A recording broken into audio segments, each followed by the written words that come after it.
23 June এটাকে কেন্দ্র করে গত কয়েকদিন থেকে এক ধরনের উত্তেজনা বিরাজ করছিল, যদিও 23শে জুনে এসে সেই উত্তেজনা অনেকটা প্রশমিত হয়েছে।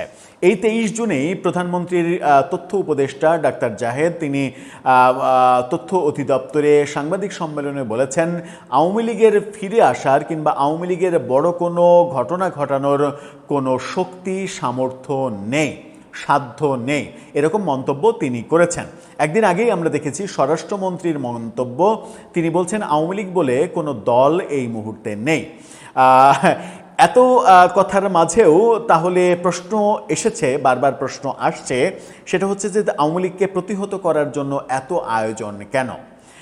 ডাক্তার জাহেদ বলছেন যে আওয়ামী লীগের নিষেধাজ্ঞা এটা অটুট থাকবে কিনা, আওয়ামী লীগের ব্যাপারে কি সিদ্ধান্ত হবে সেটা সরকারের সিদ্ধান্ত হবে নাকি আদালতের সিদ্ধান্ত হবে, আওয়ামী লীগের লোকজন তাদের পরিণতি কী হবে, আগামী যে স্থানীয় সরকার নির্বাচন সেখানে আওয়ামী লীগের নেতারা অংশগ্রহণ করতে পারবে কিনা, এরকম নানা বিষয়ে 23শে জুনের মতো এত গুরুত্বপূর্ণ একটা দিনে, মানে প্রেক্ষাপট অনুযায়ী গুরুত্বপূর্ণ, সেই দিনে এসে তিনি সংবাদ সম্মেলন করে কথাগুলো বললেন।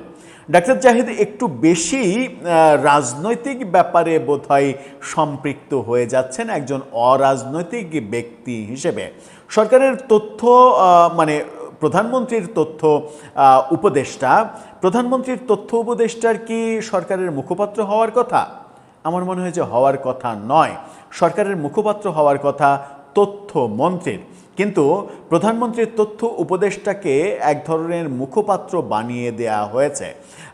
ডাক্তার জাহিদের মতো অরাজনৈতিক ব্যক্তি প্রতিনিয়ত যখন রাজনীতি নিয়ে এক ধরনের কথা বলছেন এবং এন্টি আওয়ামী লীগ সেন্টিমেন্টটা তার ভেতরে যেহেতু প্রচুর প্রবল আকারে রয়েছে, সেই কারণে তাকে সরকার হয়তো কাজেও লাগাচ্ছে। ব্যাপারটা তার জন্য সৌন্দর্যমণ্ডিত হচ্ছে কি না এই প্রশ্ন হয়তো তার শুভাকাঙ্ক্ষী অনেকে করে বসতে পারেন, আমি করতে চাই না। চলুন ডাক্তার জাহেদ কি বলছেন, কি বোঝাতে চাইলেন, কি বুঝলাম আমরা একটু বুঝে দেখি এই ভিডিওতে। থাকবেন পলিটিক্স টিভির নিয়মিত আয়োজনে।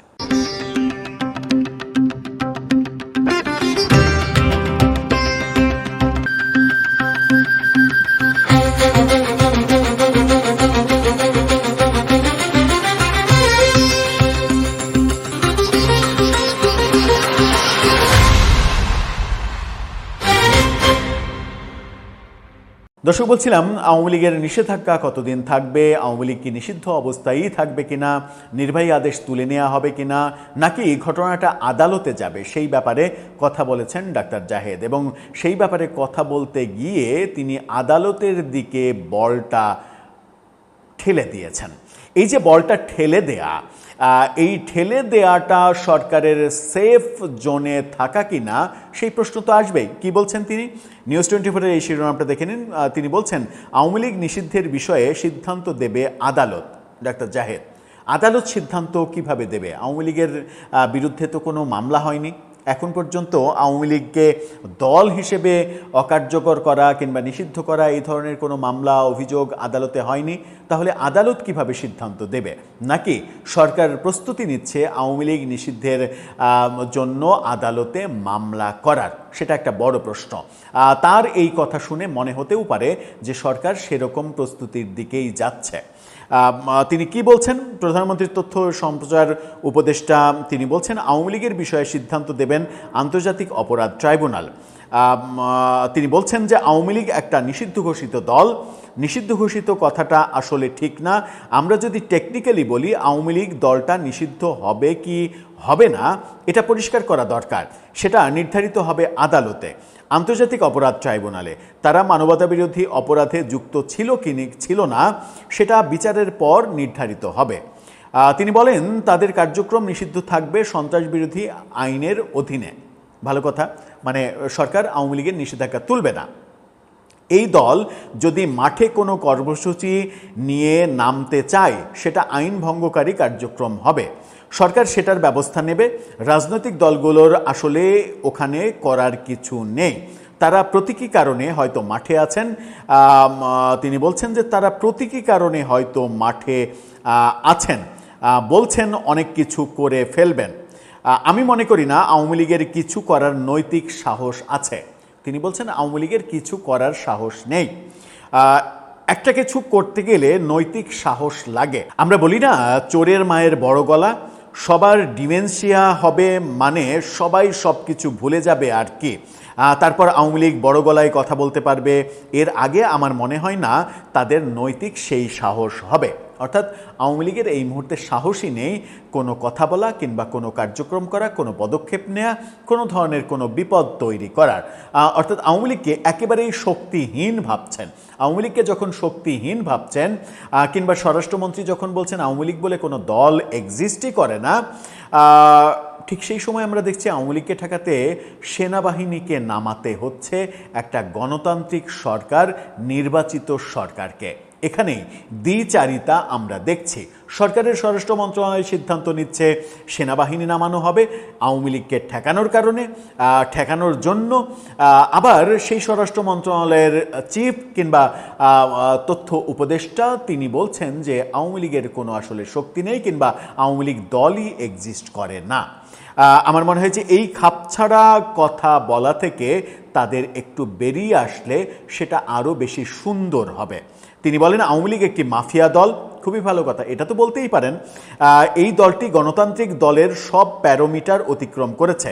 24 জুলাইয়ে তারা মানবতা বিরোধী অপরাধ করেছে। আদালতে দলটির কার্যক্রম নিষিদ্ধের বিষয় বিচারাধীন।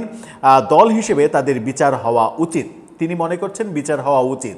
সরকারের তথ্য উপদেষ্টা যেহেতু মনে করছেন বিচার হওয়া উচিত, সেহেতু বোধহয় বিচার হতেই চলেছে। স্থানীয় নির্বাচন নিয়ে তিনি বলেন সেপ্টেম্বর অক্টোবরে সারা দেশে স্থানীয় নির্বাচন হবে, 1 বছরের মধ্যে স্থানীয় নির্বাচন শেষ হবে। এবং তিনি এটা বলেছেন যে দলীয় কর্মকাণ্ডে অংশ না নিয়ে আওয়ামী লীগের নেতারাও স্থানীয় সরকার নির্বাচনে অংশগ্রহণ করতে পারবেন।